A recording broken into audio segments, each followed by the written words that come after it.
So on the top here, we're just gonna open up the covering where the servo is gonna sit. Okay. So that's that. Next thing we need to open up is probably there's gonna be some holes. There's another opening here which I'm just gonna open up. I don't think I'm gonna use it, but I need to see. I'd like to see what's going on under the covering a little bit. Okay.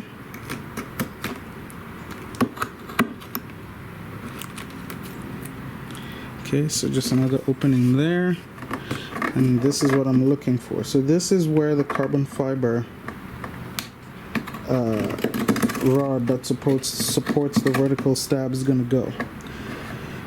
So there we go. We got like some pins going in here, the main spar going in here, the servo is gonna sit in here, and then the wires are gonna get worked forward. These carbon rods are the ones that go in the stab, so one goes right in there, and obviously the other goes on the other vertical stab. So the dry fit looks good, so I'm just gonna get the vertical stab, put it in there, and glue everything together. And so we're gonna glue a carbon rod in here and then let that cure, and we'll address the hinges and the servos, all that stuff later. First of all, a dry fit to make sure everything fits. So test dry fit, everything looks like it fits really well. You can see that there, nice tight gap. So that, at least that's good. And the stars, I believe, face outside. So this would be the stab that goes on the left versus the right. Anyway, so gonna get that off and glue that rod in place. We have to scuff up the surface. You can see I've done that here. We want that epoxy to have something to bite onto.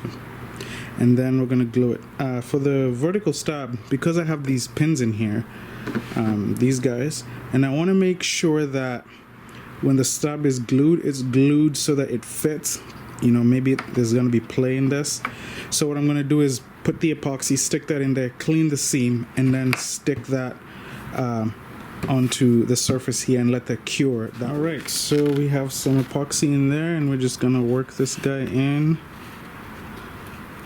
Make sure I get it all the way back there, work it out, and then all the way back in. We cleaned up the joint. We have hopefully enough epoxy in there, and I'm just gonna assemble this right now in place. I'm gonna hold this to make sure that the rod is all the way in the stab. Perfect.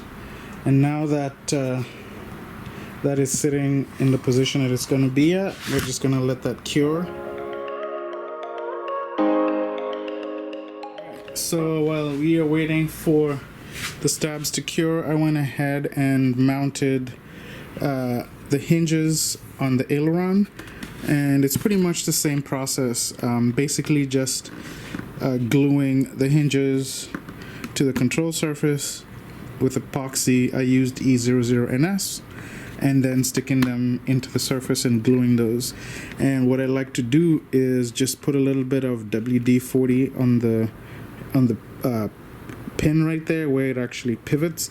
That way epoxy doesn't stick to it, and even if you get some on there, because it's WD-40, you can just work the surface loose. So that's done. It's been at least 24 hours, and now you can see that the hinges are cured in place. And the reason that let's move this closer, I put epoxy in the hinges, and then once I stuck them in, I actually went ahead and mounted the stab on the fuselage, because I wanted to make sure that the alignment, so this alignment here and this alignment here, match up. And as you can see if we can zoom in a little bit here, is that in order for me to get this perfect alignment, so that this end matches up here and vice versa. There's a little bit more of a gap in the hinge, but I think that's going to be fine. But anyways, that was important so as to make sure that the rudder doesn't actually rub against the fuselage when the stab is fully inserted, and that everything lines up. So what's left now is to get the piece that goes in here. There's a threaded rod that goes into this spot, and which will let's see if I can show this hole on the other. So you can see that there's that slot, and there's a screw in there that is used to tighten the clamp around that metal piece. And that comes in this accessories bag that says accessories for vertical stab, the stabilizer. And in there you can see you get all the stuff that you need for the control horn, securing the servo in place, and the hinges. I already used some of my own hinges, so I don't need these two, but what I'm going to be looking for is this guy. And that guy is what we're going to screw into the vertical stab. That goes in here. I'm going to obviously use Loctite. You can see there's threads in there if you look. And then this guy basically just goes in here, gets screwed like that, tight, and if you look in here, it is a perfect fit for that slot. This Loctite has been applied, and I'm just gonna screw this in until it's tight and then mount the surface. That's what we're looking at, folks. Just like that.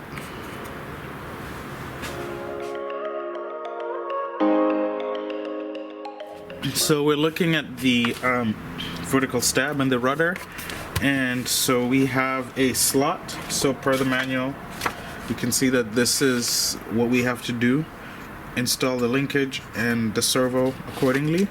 And like I showed earlier, you have your vertical stabilizer accessories kit. So the first thing I'm gonna do is just cut through the film here and expose the surface where the control horn's gonna stick out of. And I find that, you know, you wanna use a fresh blade for this. It just makes things go a lot easier and you get a much cleaner cut. So there's the hole that the servo's gonna go in that we've cleared. So now we're gonna insert the servo through here and fit everything, line everything up, and then figure out where the control horn's gonna go. Just for reference, the servo that I'm going to be using is the FreeSky 5301, and basically, as you can tell, you need a mini servo to go in here, so a standard servo will not fit. So mini servo that goes in here and fits just right. I have test fit my servo in there, and you can see I'm using this handheld drill bit to actually drill the holes in there. And since this is just a little bit of carbon fiber, but you can see there is balsa behind there, once you've drilled the holes, I like to just put a little bit of CA in there just to strengthen the wood, and let the threads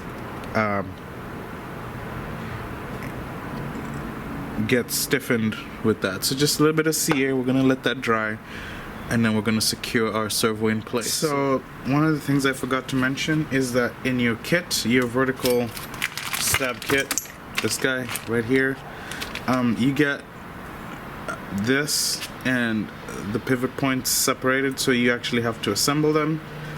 So I just use the pliers, and it's clear one of the sides, one of the ends is kind of flat, the other end is a little bit wider, and if it's visible, so the ball link goes through that end. So the other thing I want to mention here is that your kit, your stabilizer kit, comes with the rods, right? And what I noticed is, I don't know if this is going to be visible on camera, but the threads here are almost non-existent. So for that reason, I actually decided to not use what came in the kit, but just get my own M3 rod, because the threads are nice and strong.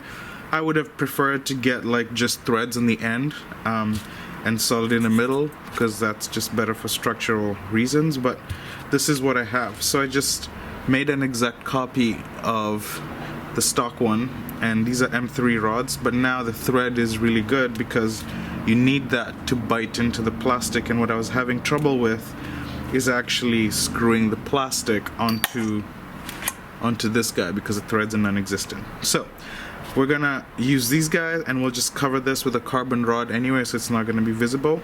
I'll get that done, and then we'll go on with the jet. So it's time to align my control horn, and what I usually do is just take a straight edge and just line up so that I can get the geometry that I want. And you can see that I've marked that line with Sharpie. That should come off with a little bit of alcohol. And so I know that if I put my horn right there, that'll be perfectly aligned, and in that geometry it'll be perfectly aligned with the servo horn. So that's what I'm looking for. So it turns out there's a little bit of a divot right there. I just cut through the covering and then expanded it just a little bit to fit this, so I didn't have to modify this, and it just drops right in. And as you can see, per the line I drew earlier, it's perfectly aligned. So we're gonna drop some epoxy in there and then glue this in place. So before I glue the horn, what I did is I put masking tape around and took off the covering, because when I glue this, I'm gonna drop epoxy in here, but I also want to just have a little bit around the sides there, just to really make sure that this is not going anywhere. So the way I achieve that is by masking what I want to not get epoxy on it, remove the covering, because I don't want the epoxy to stick onto the covering. I want the epoxy to actually stick onto the balsa. Okay, so I've removed the masking tape, and you can see the reason why I use that is because it gives a nice clean joint, a clean epoxy look there. So we're just gonna let this sit for 24 hours. The epoxy that I used for this was the Infinity Bond 420, which is very similar to E20NS. So that, you know, sets in about 2 hours and cures in about 24. So we'll just let that sit. So I have the vertical stab and rudder finally done, and you can see what I did here. Ignore this cut. You shouldn't do that because your control surface doesn't go that far, but so the servo is mounted and it works just as expected.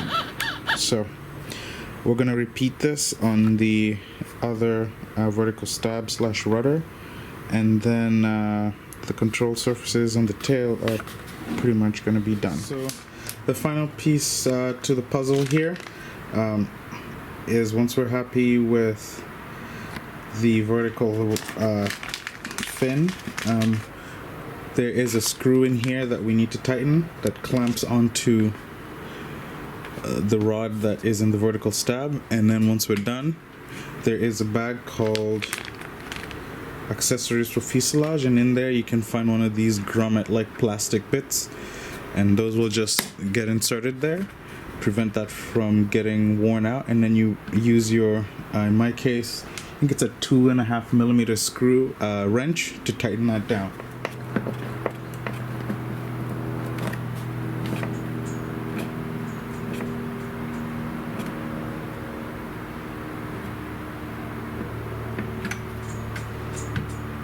Okay, so that clamp is nice and tight and secure, and I think the only thing I'll do is add some CA to this to retain it, and we're done.